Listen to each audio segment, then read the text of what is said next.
Ecco quel che resta di un grande vigneto di uve Merlot a Bibano di Godega Sant'Urbano, letteralmente bombardato da chicchi di grandine grosse come albicocche e flagellato da fortissime raffiche di vento. È accaduto all'improvviso mercoledì pomeriggio e la violenza del fortunale passerà negli annali degli eventi meteorologici che hanno caratterizzato l'estate 2015. Grandi fenomeni improvvisi e sempre più circostanziati, sempre più perimetrati. Abbiamo avuto dei perimetri, ancorché delimitati, in cui la grandine ha veramente fatto danni notevoli. Vento e grandine hanno danneggiato i raccolti a 10 giorni circa dalla vendemmia. Si calcola che il 40% circa dei vigneti sia stato irrimediabilmente danneggiato. È stato un danno abbastanza notevole.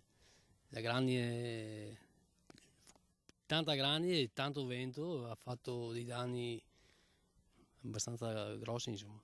Non tutto però è perduto. Perso del tutto no, perso in qualità perché devi portarla in cantina con una gradazione minore perché devi raccoglierla, se no la perdi tutta. I danni sono in fase di valutazione, comunque fortunatamente coperti da assicurazione. Sono stati previdenti, il nostro agricoltore veneto ha dato dimostrazione anche quando l'ambiente cambia, come in questo caso, di sapersi adattare e essere formica e quindi provvedere di tasca propria ad assicurare il proprio futuro e il proprio reddito. L'anno scorso era stata la pioggia incessante a minare il raccolto. Il danno sempre però riuscivi a portare in cantina con la qualità, con gradazioni giuste, invece così devi studiare a raccogliere, se no resti senza.